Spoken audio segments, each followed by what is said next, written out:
Well, hello there. Okay, just coordinating the laptop with the phone, and I will start the demo in just a minute.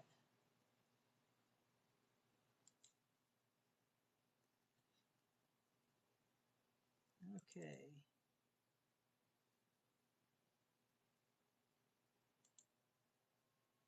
Okay, so hello. I'm hoping there'll be a few more people coming in.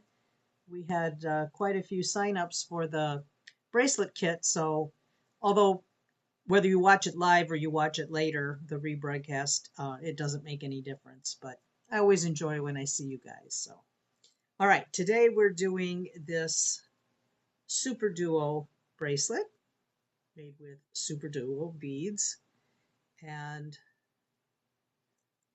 I will move the camera down in just a second so that you can see how I've arranged my supplies. There you go. That's the clasp that's on there. And there's 6 different colors on here. However, you can make these whatever colors you like. All right. Hi, Tammy. Hi, Mary. Hi, Nancy. Okay, so people are coming in. Let me move the camera down here. And hopefully you can see this okay without me dropping the camera. Hey, Deb. All right. Let's see. Is this better? Yeah, there we go. That's better. Okay, so I have all my Superduo beads lined up here, and this is what you got in the kit if you ordered a kit.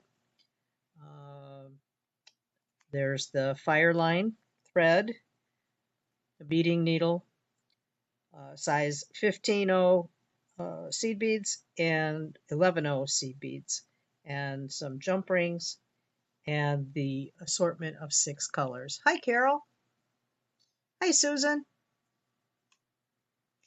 Okay, so those are the things that came in the kit.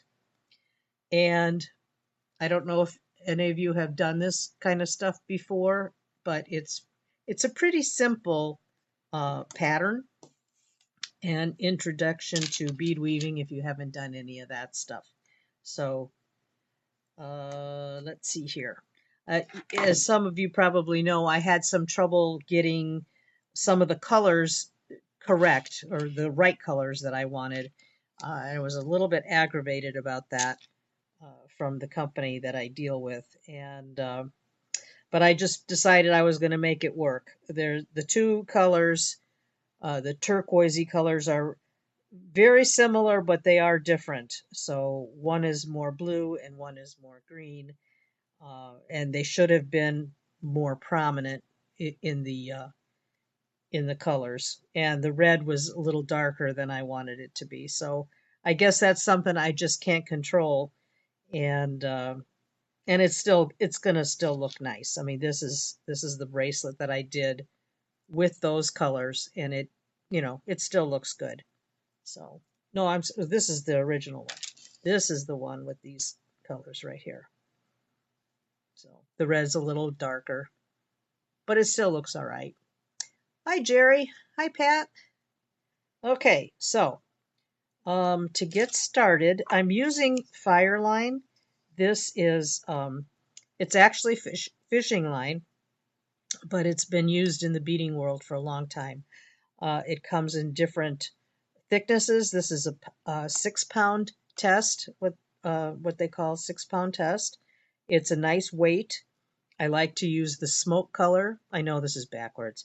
The smoke color is nice because you don't really see the thread in between the beads, so that's kind of a nice thing. You can buy this usually at Walmart. I don't know if you have the color selection like you can if you go through a bead store, but either white or smoke. But I almost always use the smoke color. Okay, so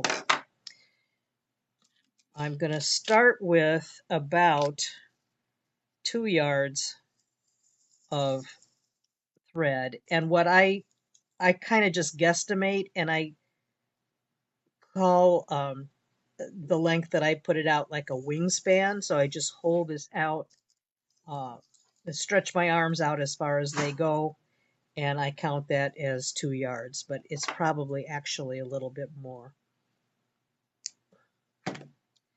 All right, so that's what I'm going to start with. I think I'm too far away. Let me get this figured out here. Is there a better way to see this? Probably not. I want to see less of me and more, less of my chest and more of the beads. Oh yeah, Mary, yeah, that's right. The fishing stores will carry that as well.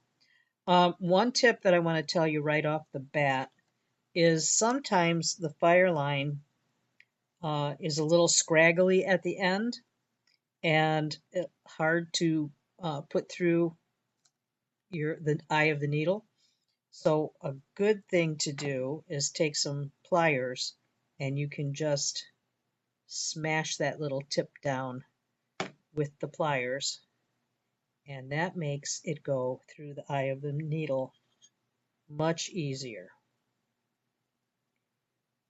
All right, so I'm threading my needle. It went right through.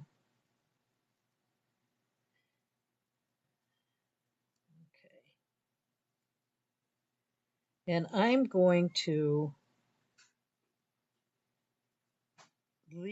I'm going to put a stop bead on. So on the other end of the thread, I'm going to just thread on a little 11-0. And to do a stop bead, you just put a bead on the thread, and then you take the end of the thread and loop back through that bead, which will hold it on the thread temporarily. Okay. So, but I'm going to leave about a 12-inch tail. That's probably more, maybe 10 inches.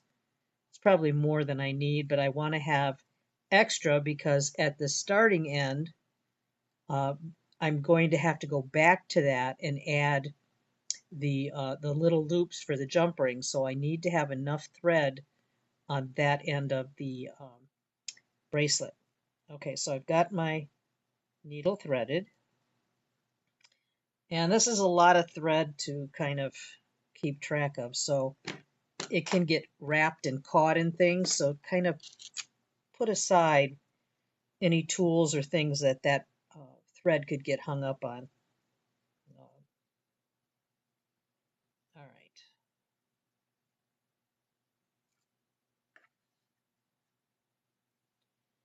All right. So, sorry, I just have to get this figured out here.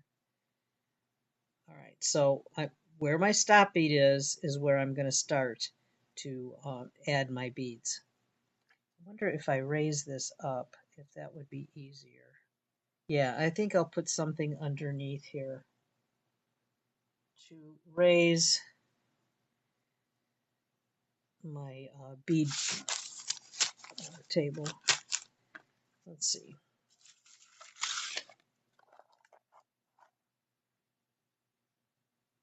Maybe that's a little better.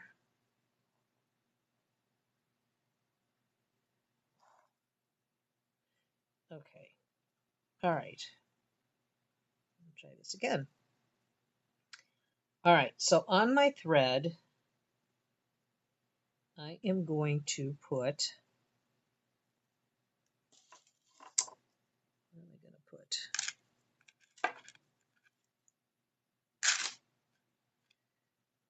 I am going to put one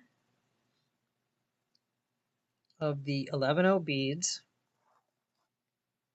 and I'm going to start with red. And I always look at the bead before I string it on because sometimes there's two holes in these beads, and sometimes one of the holes can be plugged up, and you want to make sure that they're not. It's a little tedious to look through all your beads, but it's really kind of necessary, because if you are adding your second row on and that bead is clogged up, you have to start all over again, or you have to undo what you did and start over. Okay. So on this top row, the first row, let me look, I gotta gather my thoughts here. On this first row, I'm putting a Superduo on, then an 11-0, and then another Superduo, and another 11-0.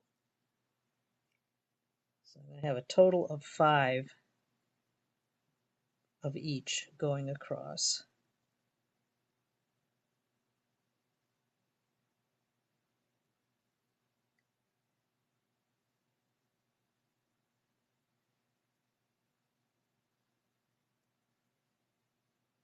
Okay. And bring those down.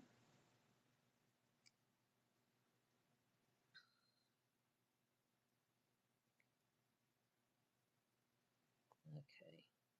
So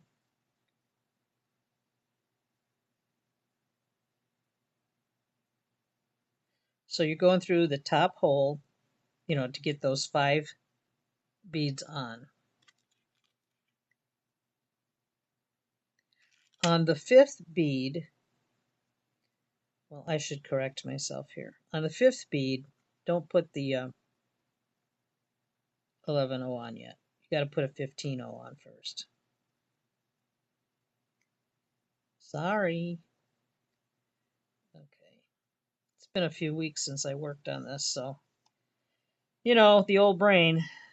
All right, so after the 5th bead of the row, I'm going to put on a 15, an 11, and another 15. And I'm going to go through, I'm going to put my needle through the bottom hole of the same Superduo that I just came out of, and pull my thread through.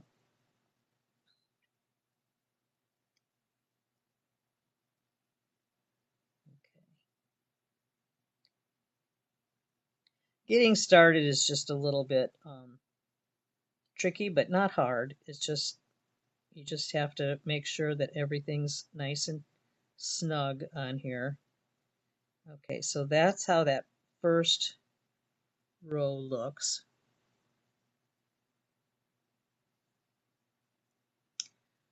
Hey, Dawn. Deb, I don't know. I just kind of did it myself, so there's not really any pattern name to it. Kind of looks a little bit like a herringbone to me, but there's no name. Okay. All right. So I've come back through that second hole, and now I'm going to add a second row of the same color. The top hole, I'm putting the needle through the top hole in this bead, and then I'm going through the bottom hole on the bead that was already in the first row.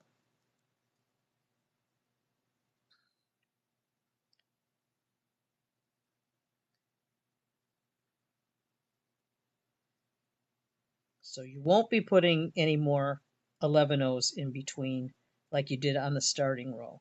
It's just the starting row. All right, then I'll pick up another red, checking to see that the holes are open, and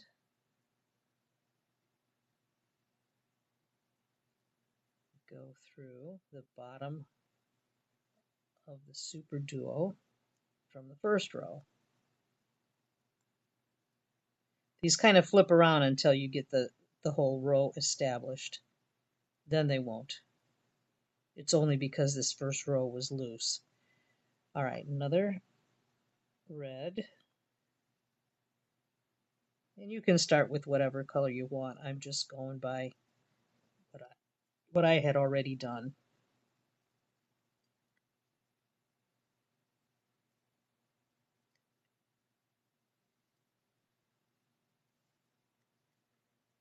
And the last one for this row.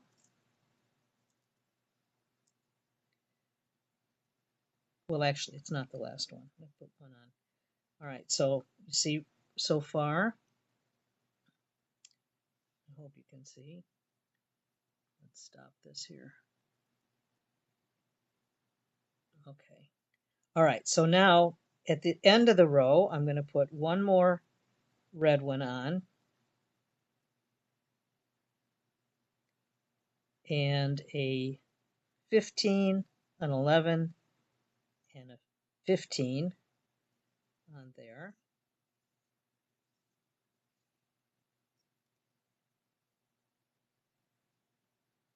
The tail kind of gets in the way, so you got to move that away from you every now and then. And now I'm going to go back into the bottom hole of this same Superduo, and I'm going to change my color now and get my thread in a knot.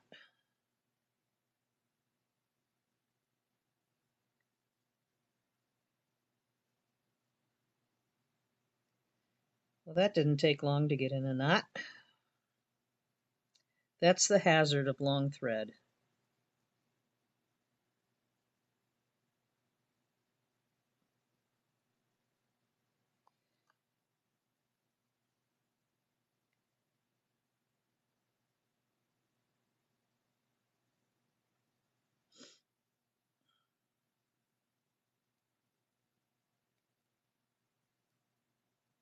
Okay, that was easy enough.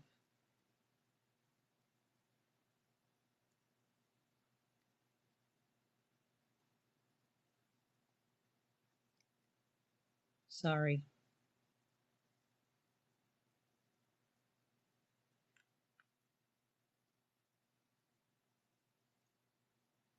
Gotta see which way I'm going with this.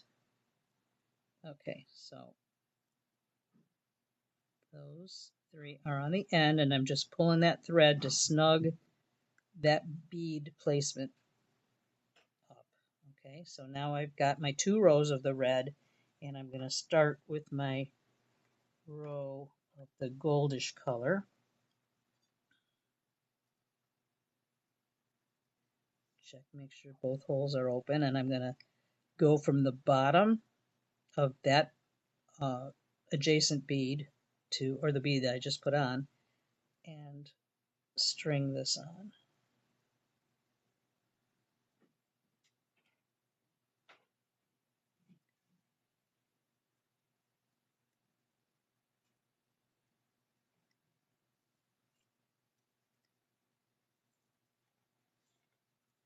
You could work with shorter lengths of thread if you like, but you'll inevitably have to add thread to it.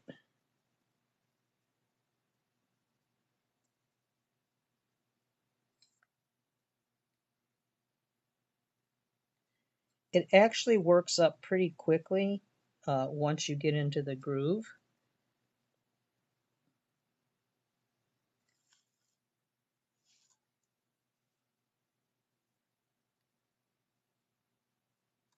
Yep.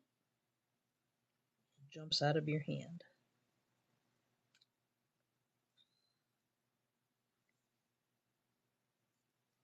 Now I'm on the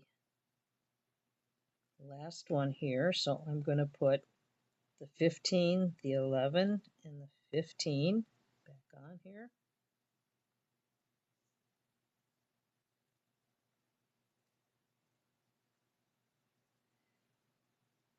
And now I'm going to go into the bottom hole of that bead. Pull that through. I'm going to put one more row of the same color on here. there. Snug that up. Check both holes. If I can see through both of the holes, then I know I'm good. Sometimes if they're a little clogged, you can take an awl and poke it through and get whatever is in there out. But sometimes when you do that, the bead can bust. So just a little warning there, and it's better to check. Okay.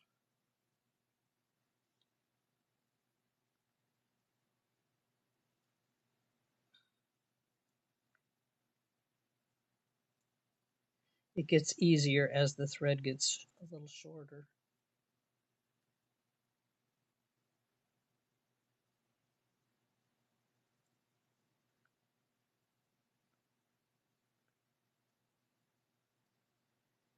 And my last one for the row, and then add on 15, 11, and a 15.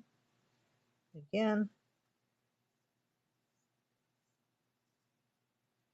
bring those all the way down, and then go through the bottom hole of that same bead.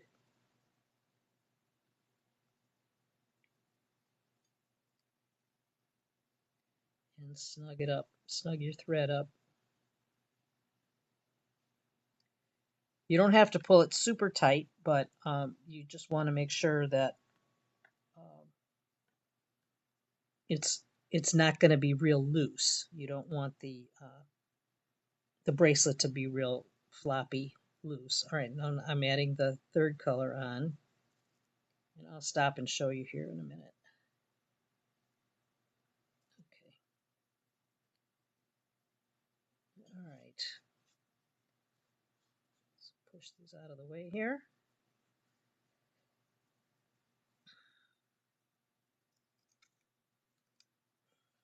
Hopefully you can see this.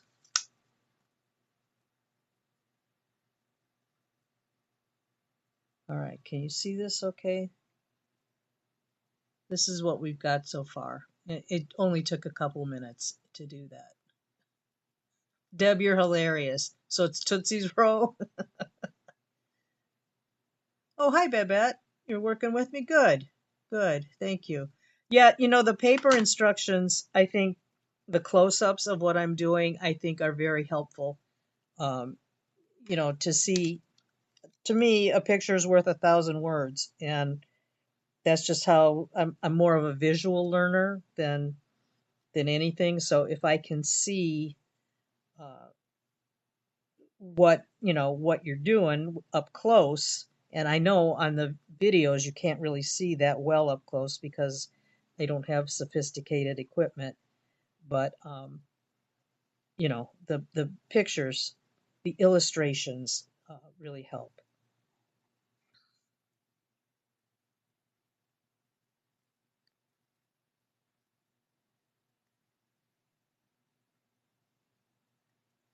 But you can see that it's coming more to life.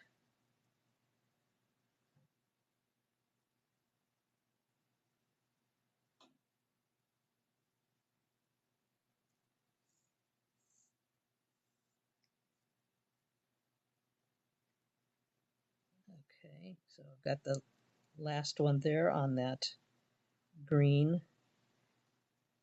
This is a turquoise green color, which it's supposed to be turquoise, like more of a lighter blue, but that's what they sent me, so that was disappointing.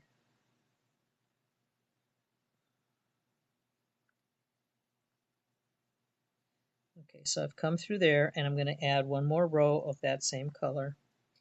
If you have everything laid out well, in the order that you're going to use it, it makes working with this a lot easier instead of hunting all over the place for the next color. And I'm just going to do a few inches of this on the demo because it's totally repetitive. Um, and then I will I already have another bracelet that's just about done. It needs the finishing ends, and I thought I would do that with you as well, so you could see the whole process and not have to spend 3 hours or so making the whole thing. I think it would be monotonous to watch this for the whole time. Hi, Kim. Oh, I'm glad you got to see it live too. Okay, so I'm at the end of the second row of the third color here, and I'm going to add my 15, 11, and 15 on there, and then go through that bottom hole of the same bead. Oh, don't go through the second one.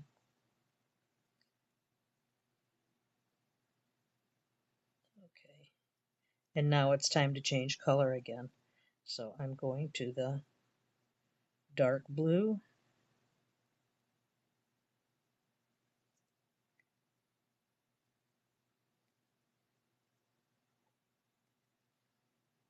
I'll do a couple rows of each color, and then we'll go on to the other ends, the finishing ends.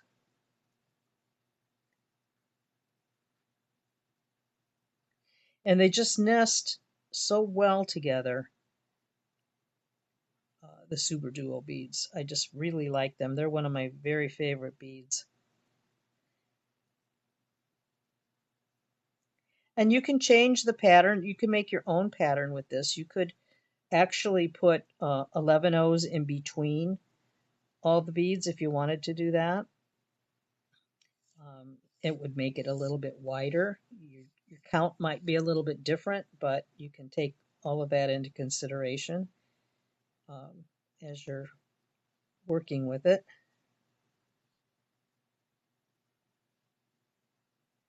Going through that second hole.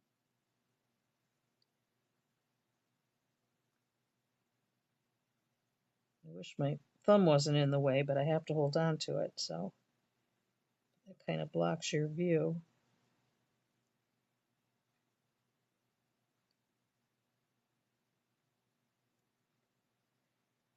And these were, when I first did it, those were some of the colors that I had. And but you can change it up to, different colors that you like. If you like something better. What did I do here? Okay. If they seem to get a little bit loose, then pull back on a couple of beads, and then you can pull your thread um, a little bit tighter.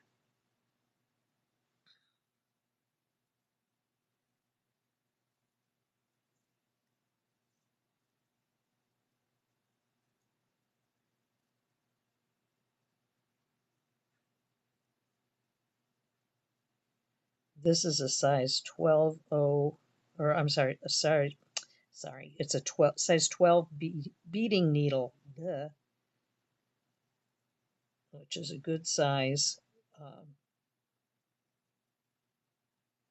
When you're going, we're going to be tightening everything up at the end, and it's good to have a needle that's thin enough but yet not too thin, so that it can make several passes through the bead with the thread to tighten everything up.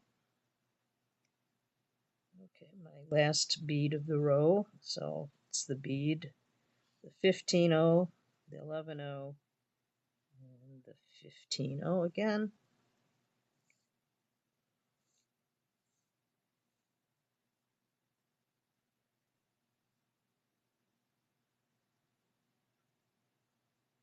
And then back into this hole.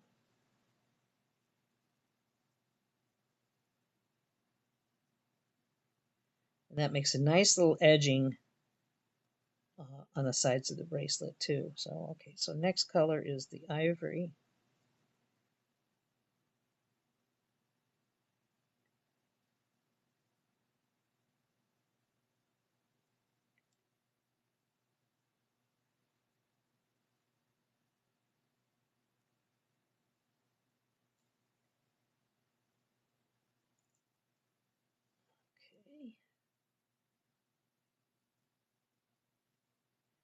It's really funny how the bead shades uh, come differently from time to time. You can order them and they'll be the same. I guess it's like yarn, it's kind of like a dye lot. Um, they say when you're going to do a yarn project, you should make sure that you get all the skeins of yarn that you need, because if you go back to get some others, it might be a different dye lot and not match what you're working on.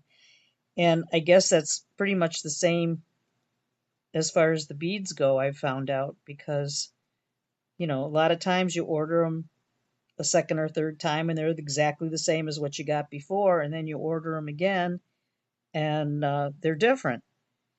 And the SKU numbers and all that stuff are the same, but somewhere in the making process, um, they're a different shade, slightly different. And it's disappointing if it's a shade that you really liked and you don't get it again. All right.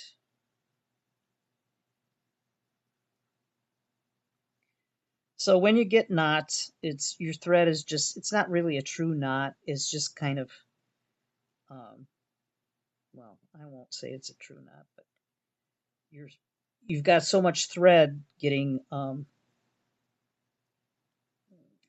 I don't know how to describe it, that you're working with, and it kind of gets tangled in between itself. And sometimes it's very easily resolved, and sometimes not so much.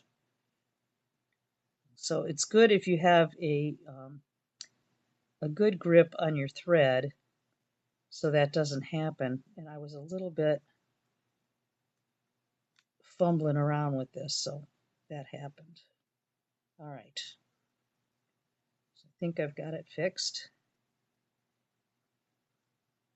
Send the beads down there. Okay, I'm gonna pull it. All right, do the second row here.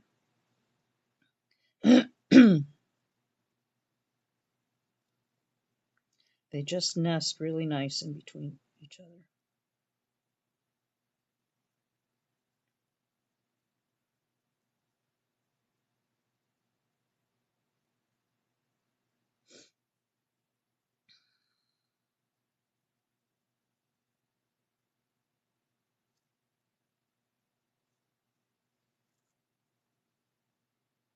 It's going to be obstinate, and it happens because I'm doing it live. That's always how stuff works. It's like you always want the best outcome when you're doing a live demo, that everything goes smoothly, and it rarely does. But that's real life.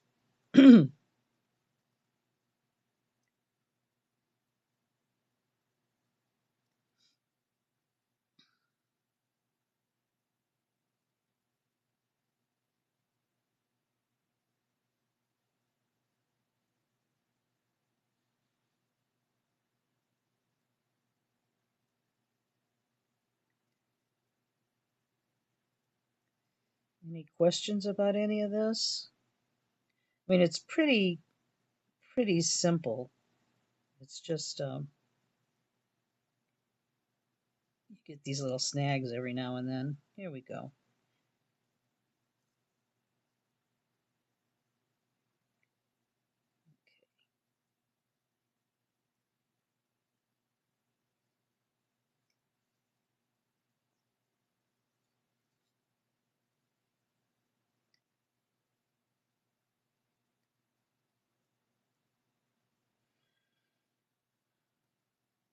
Did any of you that got the kits make the bracelet already?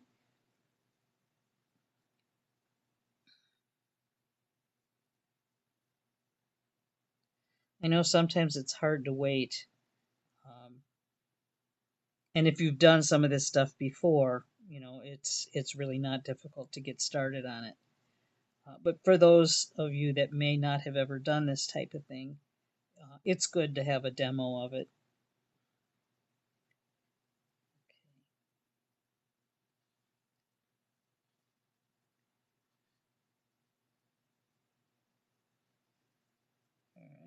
I have one more color of the 2 rows, and then we'll work on the end parts. Keep that tail out of the way here.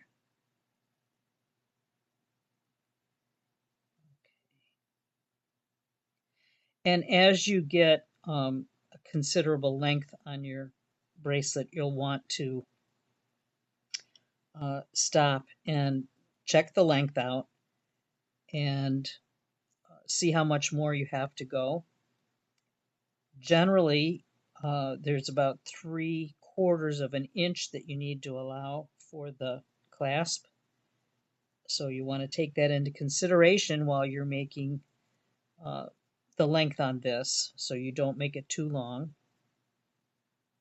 Because once you get into the groove, it's easy to just keep on going and not realize that you've got to have a stopping point, and you don't want to end up with an anklet instead of a bracelet. Um, well, you could, depending on what it is, but this would be kind of a strange anklet, maybe.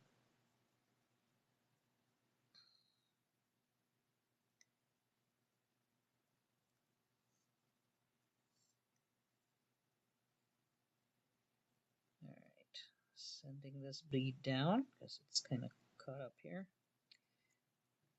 All right, and add my 15, 11, and 15 on that one.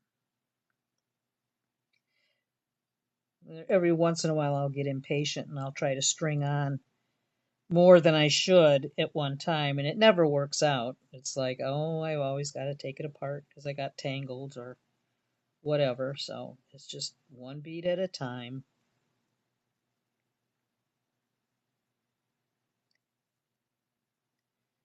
But this is something that's portable, easy to have it, sit on your lap while you're listening to TV. You still have to watch what you're doing here, but if you want to sit in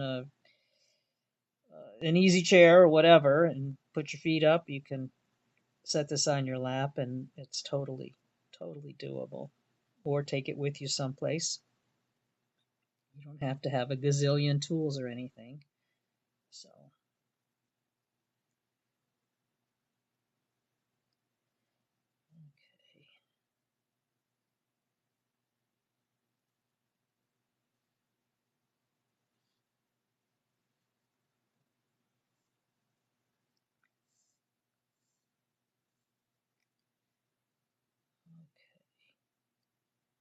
That's the end of the row for the 6 colors.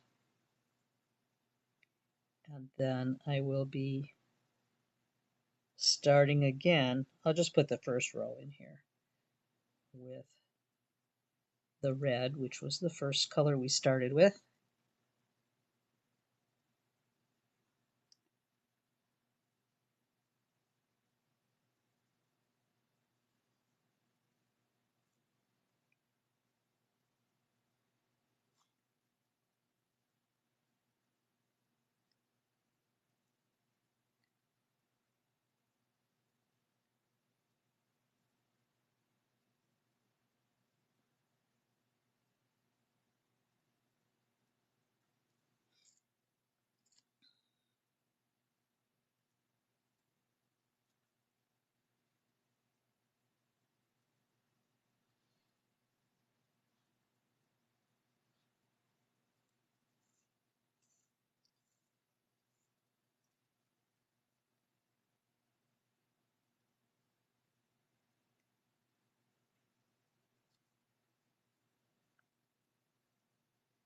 Okay.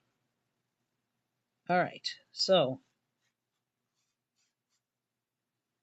that's what we've done in this short time. I still have my stop bead here at the end.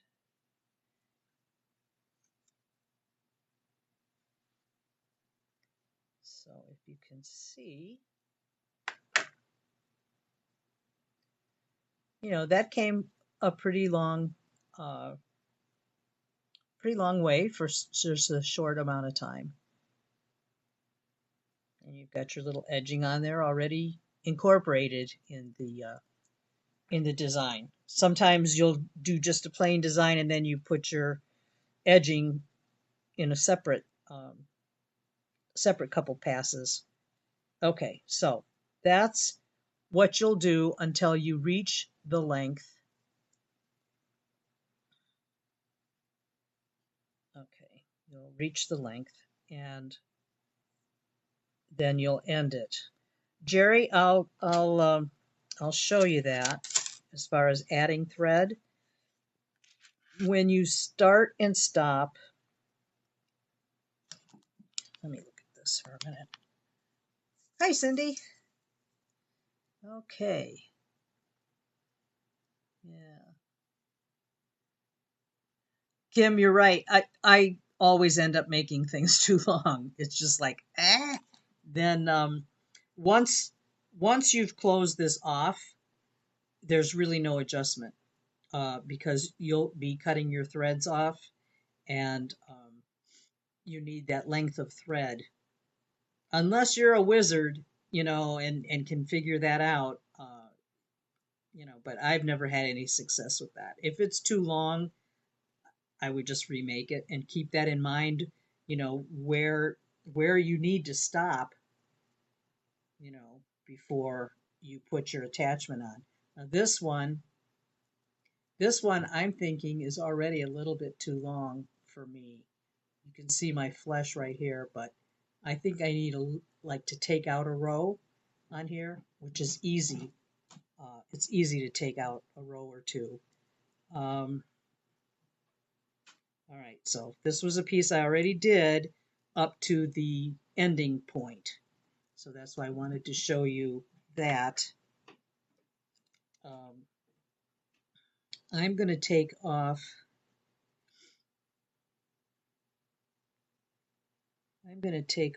a row of beads here.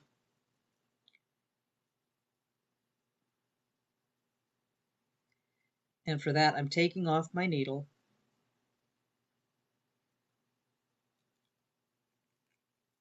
Because that just gets in the way. All right, so I'm going to take off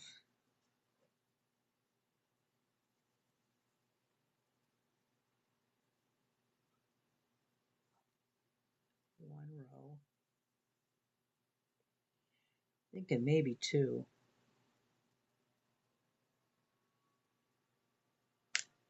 Because if you make it too short, and I mean, if you make it too short just by a little bit, um, you can always add um, a couple of jump rings on to make it the right length for you.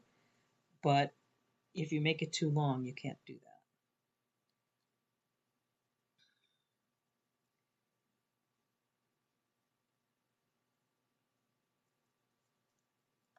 So I'm going to take out both of these rows.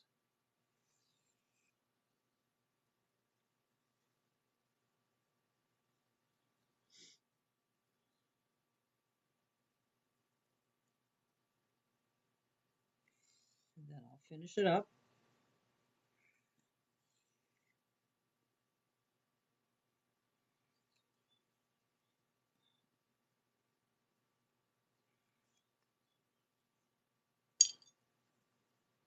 Okay, so I removed those two last rows. Okay, so then for the ending row, this is what I have here. And I got to put my needle back on. I need to get this other piece away from me so I don't hook up on those threads. All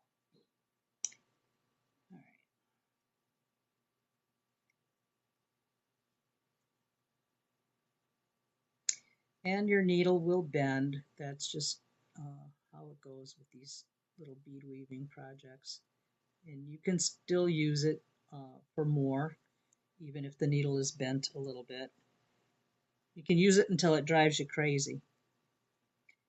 All right, so at the end of this row here, I'm going to add an 11O in between each of these Superduos on the top row. It's just like how we started it when we had a bead in between each one.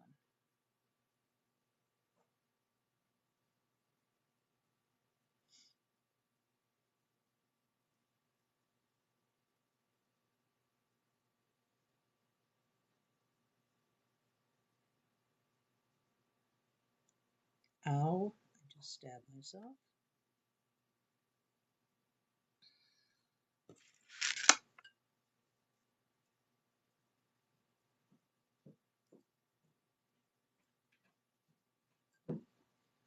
Okay, so then I'm going to put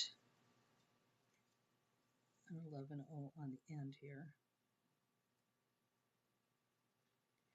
All right, I put, maybe I should turn this back down.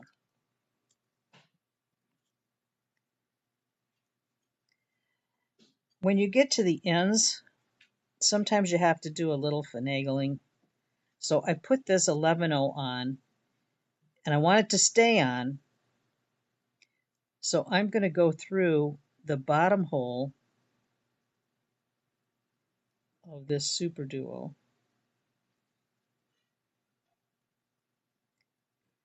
Okay.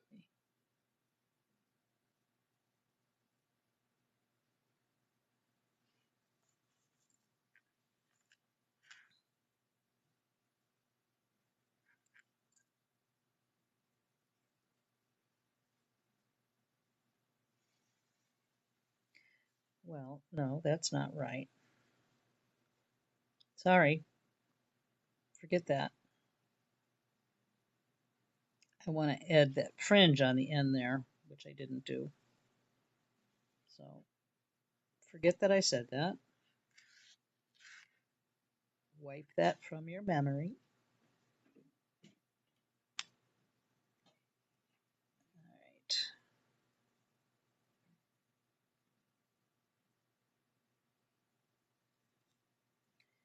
All right, so I'll put the 15, the 11O, and the 15. Not just the 15 by itself.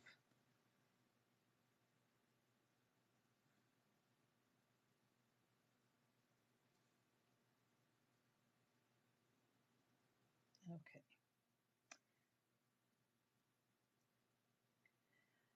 So now I'm going to come up through this 11O that's on the top, just to bring my thread up on top.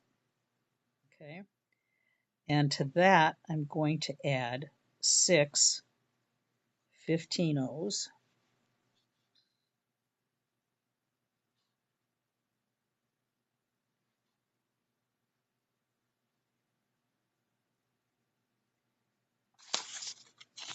It is 16, right? I mean 6. Yeah. And do 6 15Os that are coming out from that size 11.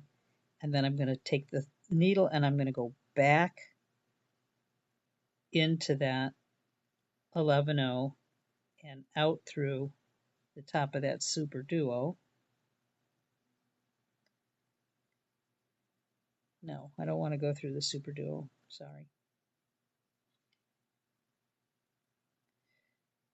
I want to come back and go through these 6 again to reinforce the loop. We made a little loop there. That's going to be for your jump ring.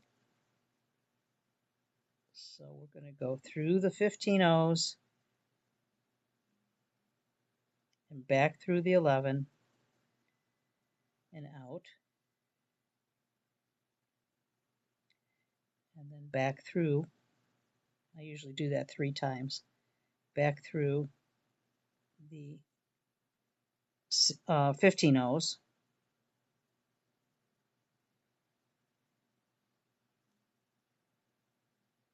Make sure you don't miss the bead where the thread will be on the outside of the bead. Then come back through that 11 and then go through the Superduo and then the 11, the next 11 until you reach here. So you've got that last 11 that we want to make the second loop out of, or from, I mean.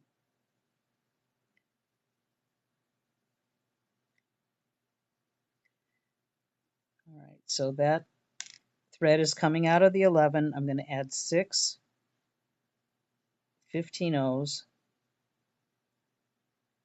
to make the second loop, and then go through the 11-oh.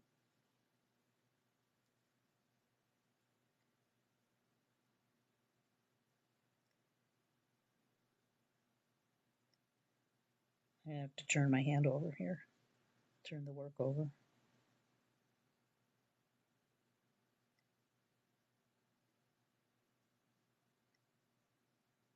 Okay.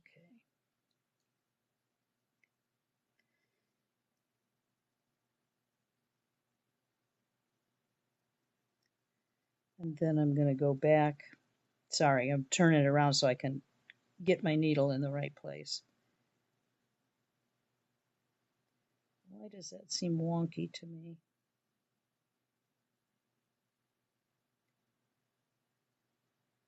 No, it's not. Okay, so we're going to go back through those 6 little beads.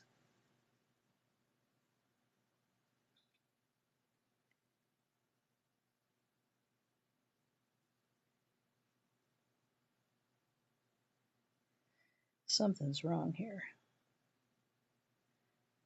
My old eyes. Sorry, I know I'm turning it around. You're probably going, what is she doing? But I want to make sure. I think I crossed my thread somehow, because there's thread on the outside of the bead, which should not be. Okay. Okay. Get the needle back on here.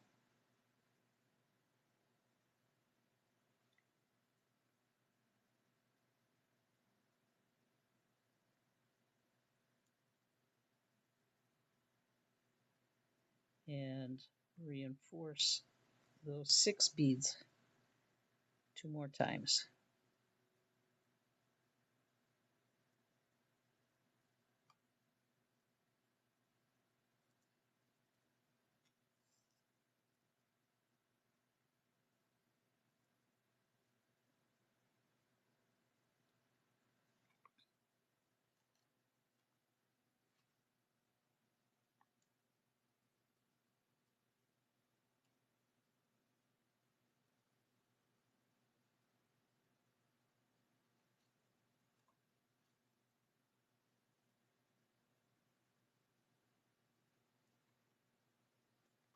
Egads, I'm just getting caught on everything here.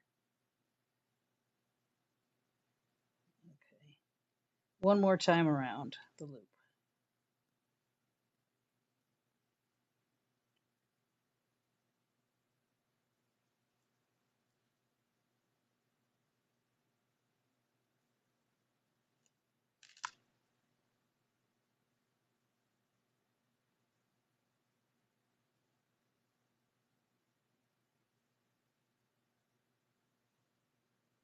Ow. Okay. And then back through the 11.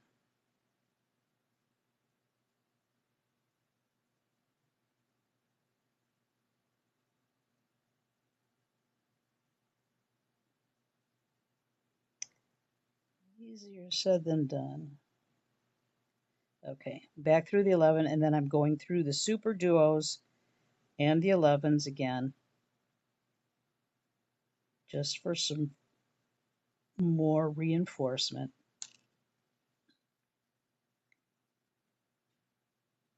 Pull it all the way through.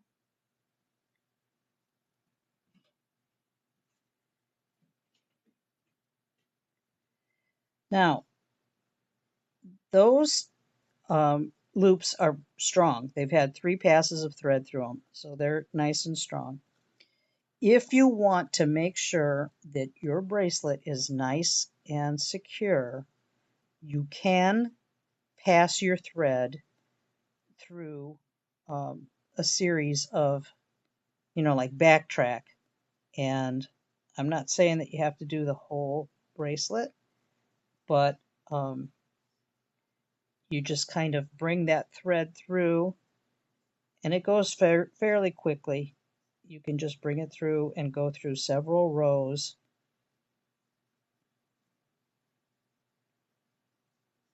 of your Superduos. There are some patterns that you really, it's really important to do that to keep them nice and strong. But I don't feel that this bracelet has to have complete reinforcement, like a second layer of thread through it. But that's your choice if you wanted to take the time and do that. I just like to do the first few rows just so that I can be sure that the thread is not going to unravel from the beads for at least, a couple of rows of beads. And then you can kind of just work your thread into a few more beads, and then you can cut it off. You can do what they call a half hitch knot, and then cut your thread. And the half hitch knot is sort of like pulling a thread up in between the bead here and making a loop, and then taking your needle through the loop and then pulling it just to knot that off. Now, if you have to, say if you run out of thread, you cut the thread as closely to the bead as you can without touching any of your other threads, so that you don't cut through them, because that would be bad. You would hate yourself for cutting your threads and then having stuff unravel. All right, so that's one end that's completed. If you need to add thread, say you're running out of thread, the easiest way that I've ever done it is just to take another thread. Let's see here. I don't really, well, I'll do it on this piece that I started earlier. Let's just cut this piece off. Okay, I'm willing to do that. Say you got to a point where you only had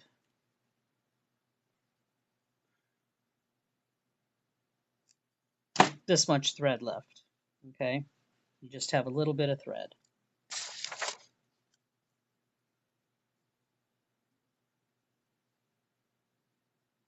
Okay, so you just have this little bit of thread here, and you need to add more thread.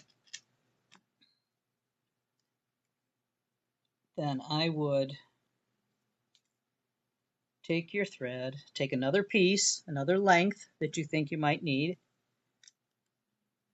and excuse me, and tie it on.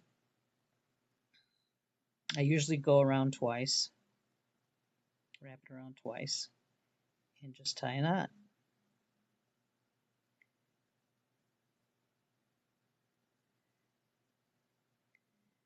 Tie a knot, and then I'll take my pliers and pull on it so it's nice and tight. And I'll cut some of it off, but I won't cut it all off of the excess.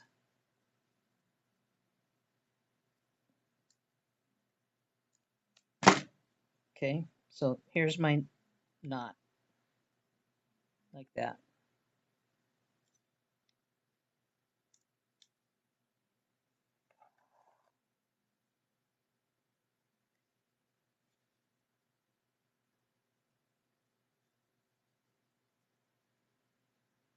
Okay.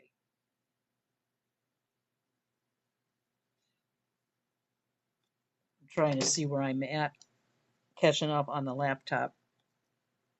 There's a little bit of a time lag between what you see and what I see on the laptop. All right. So I'll rethread my needle.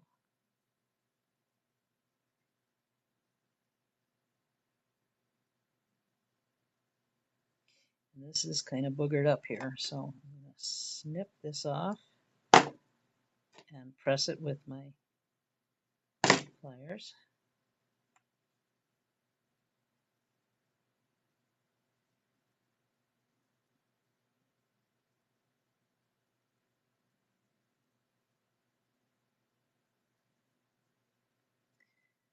My fingers aren't so nimble anymore. And my needle's curved, so it kind of is a little more challenging to thread. Okay, so I've got that threaded on.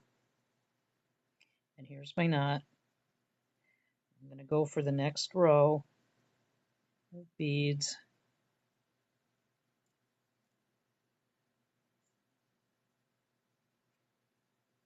Here comes the knot getting passed through. Pull that. And I will just keep stringing beads on until I reach that knot. You know, the length comes up. So I'll have to put a few more rows on here for showing you.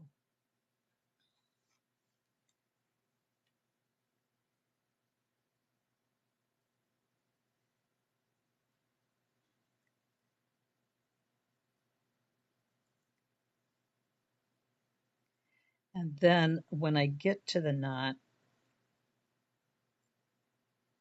it looks like I'm going to have a little bit more than I planned on adding. You know, just take a little extra couple minutes here to get to that area.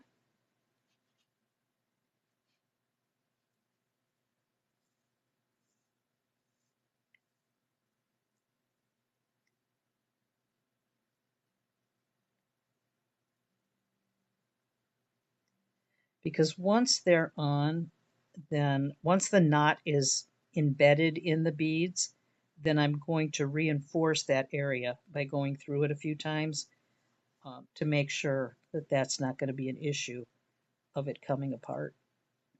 It shouldn't be. I've done it plenty of times with no problem.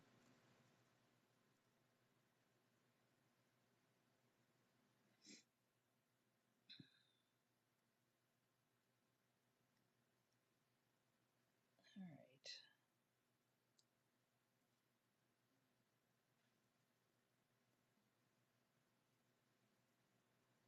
I mean, it's important to understand how to do these things because inevitably you are going to run out of thread at some point, and you need to know how to fix that. So it's just that it's a little boring probably to sit here and watch me go through all of these beads just to get to that point. I should have made that a little bit shorter, but I didn't think about that when I cut the thread.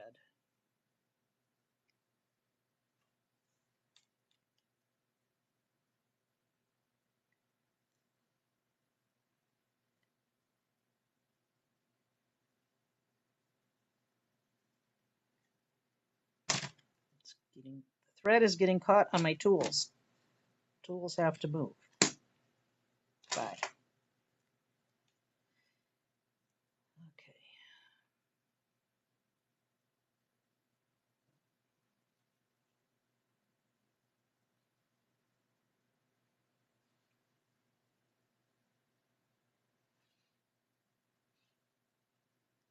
Moving right along.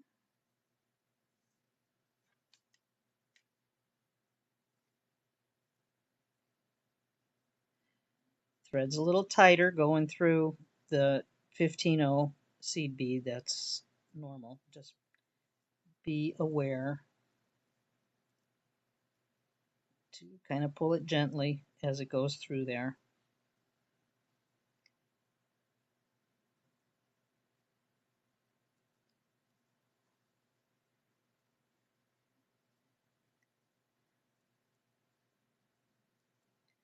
But it's important not to cut those threads, the ones that you're adding on. You don't want to cut the threads too short in case it unties while you're working, so that way you can fix that.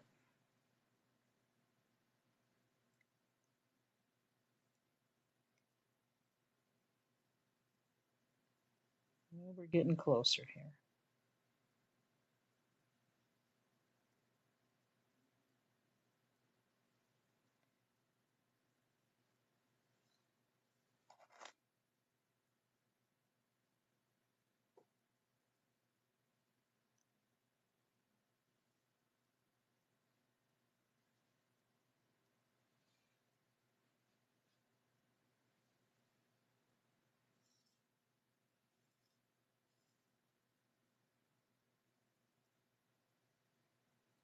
Hopefully after this row that thread will be incorporated inside the beads. I had a thread burner, um, which I was going to pull out for the demo just to show you how that worked, but it'd been quite a while since I used it, and I hadn't thought to remove the battery from it when I stored it, and the battery leaked, and it ruined the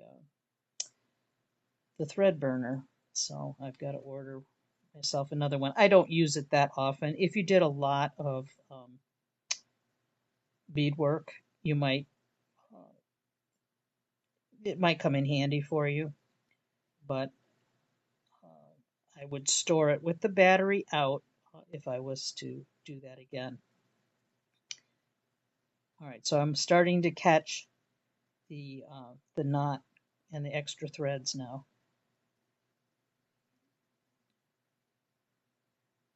But they're nice because you can just burn off the thread and you don't have to cut anything. And if you have like little, threads that are popping through from, addition, from adding extra thread on, you can just burn it off and not really risk cutting the important part of the thread. All right, it's getting sucked in here. I just happened to go over, caught my thread. Be aware, that you're going through your beads all the time and not um, going on the outside, so then you'll have little stray threads popping through, and that's not good. Okay. All right. So this will be, I think,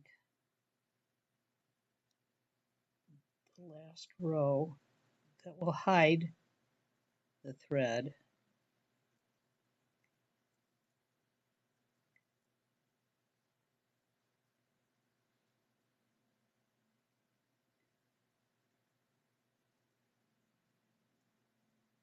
So now the knot is totally buried in between these beads.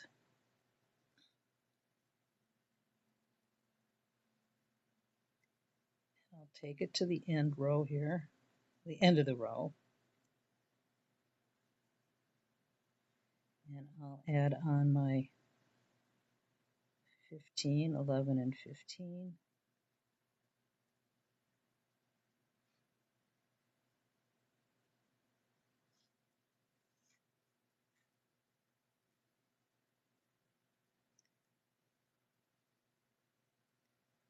Okay.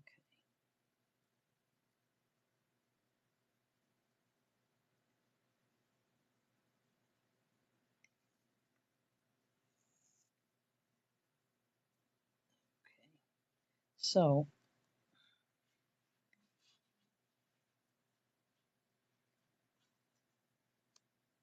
those are on.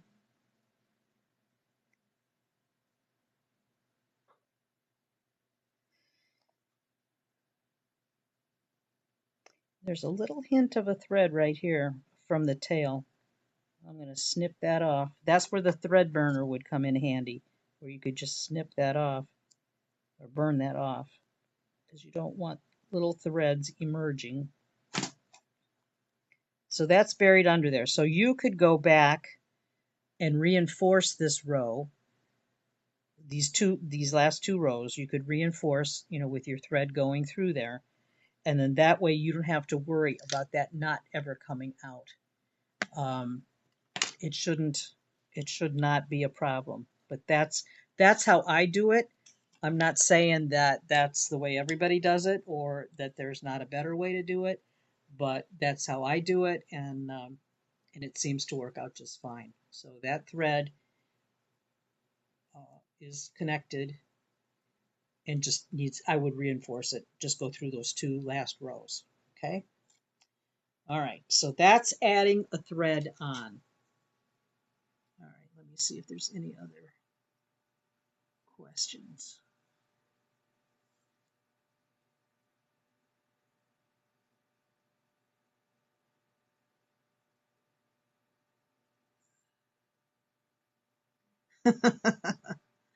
Elena, that's right. I mean, when you're working with threads, it's better to have all the stuff that can get caught out of your way, because it's just frustrating. It's just frustrating to have to untangle things. All right. Let's see. Nancy says, I caught my thread on the wheel of my stool. My tools and my legs don't ask. My hair, my ear, twice. Yep, it happens. It happens. Oh, Micron Cat says she got a new, you got like a shoulder replacement? How's that going for you?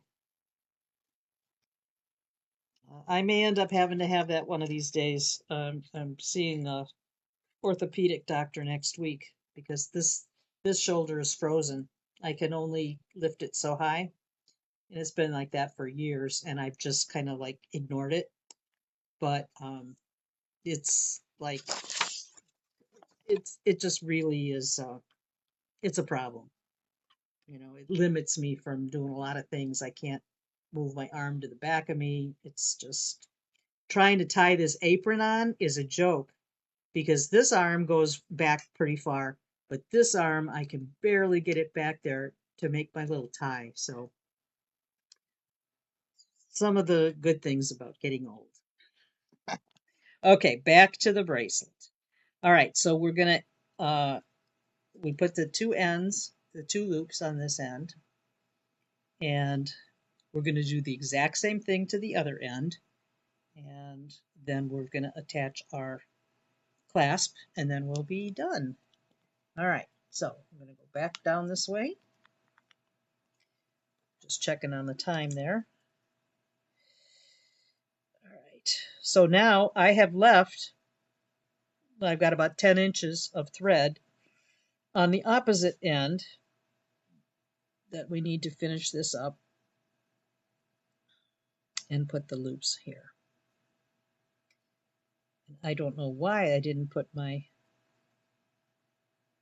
beads on this one through the end row, but I will do that. Get my needle back over here.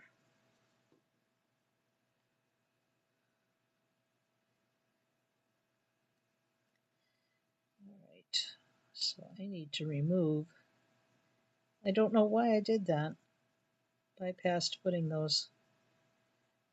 I can't be trusted for anything anymore. Okay. All right. So I'm going to put my 11s through there.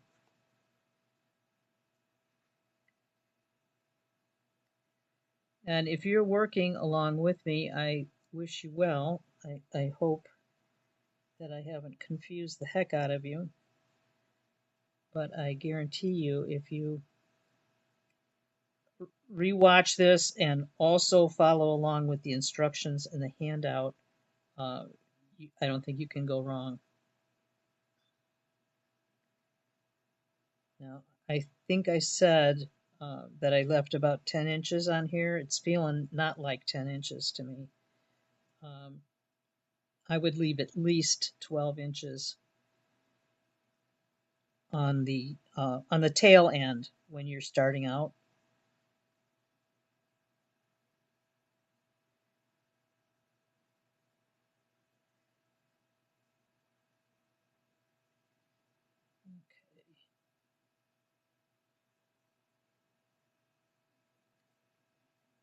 Okay, all right. I'm going to add my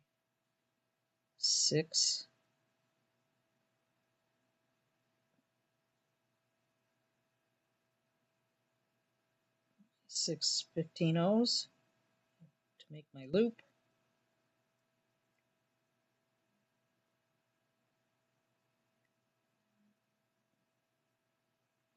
Go back through those.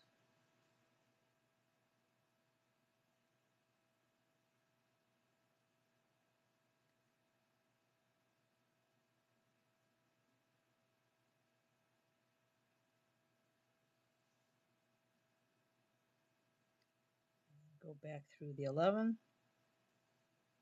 to get your loop formed. And then back through the 15s.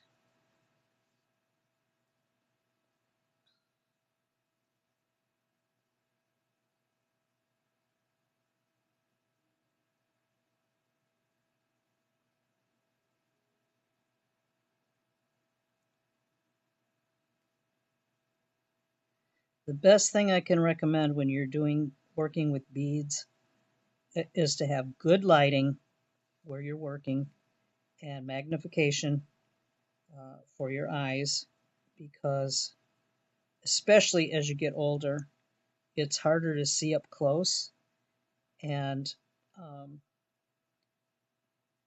those two things right there are going to be the difference between a job well done and a job kind of not so well done. Um, I know for a fact, when I teach, uh, a lot of times people think they're seeing okay, but they're really not. And sometimes threads get on the outside of the bead, and unless you can really see that, it would be very easy to make those mistakes. Um, and I've recommended, getting magnifiers for people who really didn't think they had an issue with that, and they really could see the difference after they tried it. And you can go to the dollar store and get a pair of cheaters for well, they're $1.25 now. They're not a buck anymore, but they make a world of difference when you're working with little things like this. And I know wearing my cheaters on top of my glasses looks pretty dumb, but I've tried all kinds of different visors and magnifiers and all that stuff, and it's not that they're not okay, they are. I just don't like them. I have a hard time with them, and um, I would just rather wear a pair of glasses, cheaters, on top of my regular glasses. So that's my story, and I'm sticking to it. But you do whatever works for you. But I can't recommend good lighting and magnification more. It's just very important.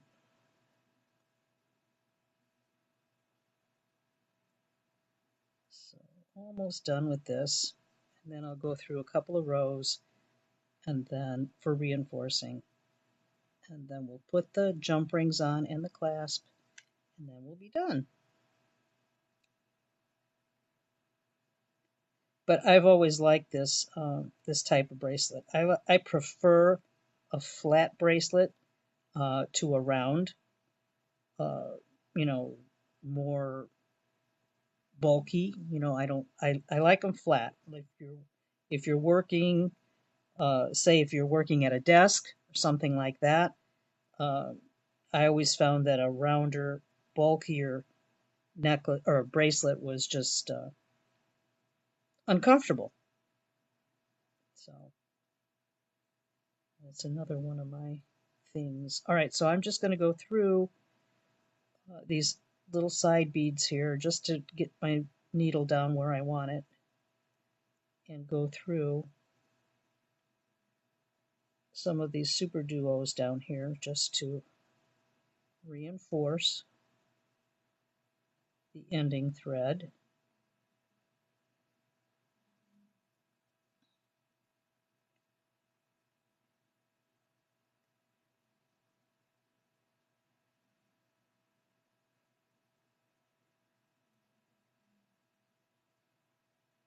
And like I said a little while ago, how far you want to go with it is up to you.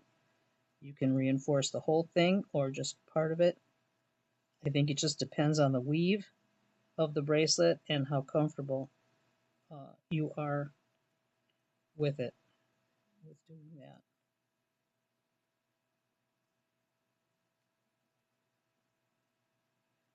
I haven't really had any fall apart. I don't wear uh, I don't wear much jewelry to tell you the truth. I love making it, but I don't wear it a lot. But I don't recommend wearing this stuff 24/7. It's just not made for that. It's not going to take the wear and tear like that. So keep that in mind as well.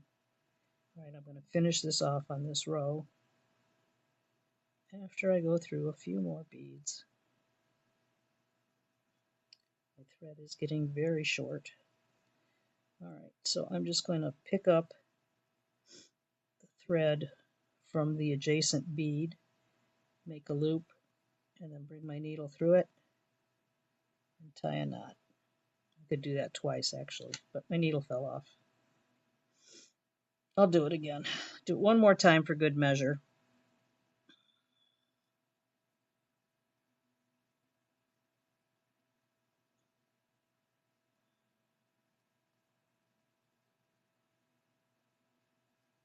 But like I said earlier too, you need to check your bracelet as it's getting longer uh, for the right length so that you don't make it too long. Okay, pull that tight and snip that thread off. Okay, so all we have left to do is add the jump rings and the clasp. So I've got my jump rings here.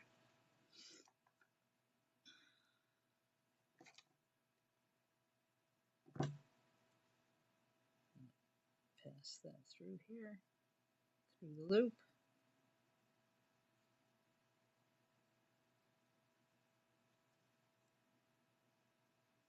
Attach the other end.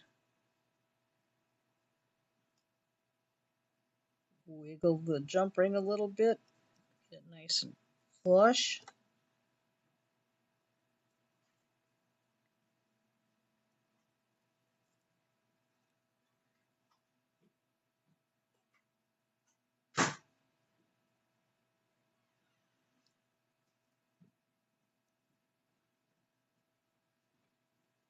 And that's one side.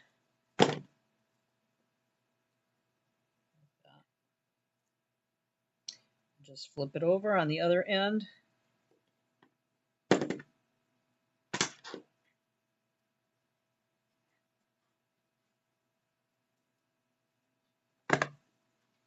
Slip this through the loop.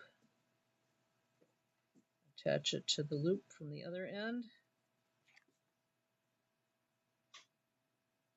Give it a little wiggle.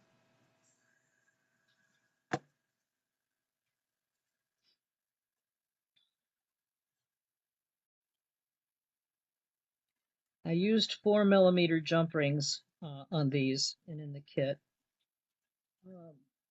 I think that's a good size. You could go a little smaller or a little bit bigger, depending, like I had said, if you make your bracelet a little bit too small, you can always add another jump ring on. But but actually, that can make a problem. That can be a problem if you're going to add jump rings. You usually have to add like two so that it lays the right way. If I added another jump ring to this, it wouldn't line up with the loops on the clasp. So anyway, these are just little sliding bars that you should be able to do one-handed and just squeeze it into the other. And to me, this is like the perfect size. It moves around freely. It's not too tight on my skin. It doesn't come down halfway down my hand. If your bracelets come down that far, they're too big. That's all there is to it. They're just too big. So you just don't want them tight where, say, the weather, it's hot, you're sweaty. You don't want them clinging to you, sticking to you. You just want to be able to have enough uh, movement. At least that's my impression on how a bracelet should fit.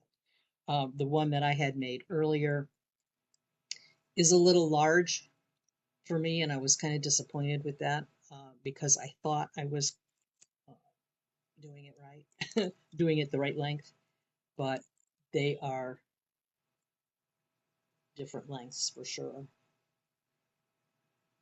So just that little bit of difference of length makes a big difference in the feel, in the fit of the bracelet. So keep that in mind. It's about 3/4 of an inch that you need from jump ring and clasp on the end. Why can't you just bead the beading to the clasp and not use the jump rings? You could, you could, if it lays right, and well, the loops are going to go the opposite way because the loops on here are, how do I say it?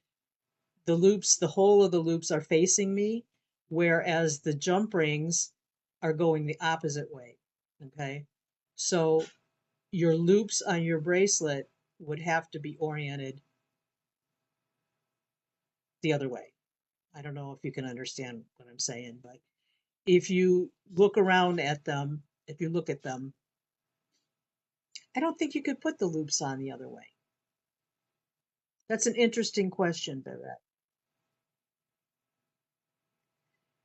Elena, you're asking if you could use larger oval jump rings to make it a little longer. You could. Sure, you could. To me, these have worked out fine. They don't interfere with anything as far as if I lay my hand down on a table or whatever, I don't feel that. I don't know if that's what you mean, if that's your concern. Um, oh, you said you've bought a bracelet at a beach show years ago. It wasn't cheap, but it fell apart the second time I wore it. That should not happen. That definitely should not happen. But there again, that depends on what type of bracelet it was. Um, there's a lot of things to consider, and there are certain beads, like if you're working with crystals and stuff, sometimes they can be sharp inside and they can cut your threads. Uh, this working with the super duos uh, shouldn't shouldn't hurt your thread at all. They should be soft. I don't know. You know what? I don't know if this is right angle weave or what you would call this. I've never bothered to figure it out. I guess maybe I should. I don't know. But I just refer to a lot of stuff like this, needle and thread, as bead weaving, but that may be incorrect. I don't know. But I mean, this is certainly easy enough. I think it just takes a little bit of time. Not certainly not the most time consuming project I've ever done with beads and thread, but it gives a nice result. Um, it's pretty. You can change it up however you want it. You can do it all one color. You can do every other bead a different color. Where's my box with this one I had done a few years ago. This is the same type of thing. This is just different, uh, just alternated, bead colors. And then I put a fringe of Super Unos. They only have the one hole as a fringe on the end, which when I had my shop years ago, we did this in the shop, and this is how the kits were with the Super Uno fringe. But I kind of like, and it's a little bit wider than this one. So there's different things that you can do with them. Like I said, you can kind of, it just depends on how your brain thinks. I mean, you can think of different things. So, or you could do one color, solid color. You could do two colors, three colors, whatever. So that's it. Um, I hope that you understand what I'm doing, and that if you have any questions or problems with it, just let me know. Just drop me a message and I'll try to help you out. But basically, I would say between this demo, the live demo, and the handout, you should be able to get this done without much of any difficulty. So, okay, so next time in 2 weeks, my friend Mary's going to be here, and we're going to do the jelly plate demo on paper. So that's a fun, messy and fun project. And she had hand surgery, so she wasn't able to join me to do this for a couple of months. So she's feeling good, and she's going to do that with me in 2 weeks. And after that, I may do those flat stones, like drilling the holes through the stones. That's kind of like on the back burner in here. And who else, who knows what else is coming up in the future. But I just want to say thanks for being with me. I always enjoy when you're here with me. And I'll see you in the group on Facebook. And until then, take care. Bye bye.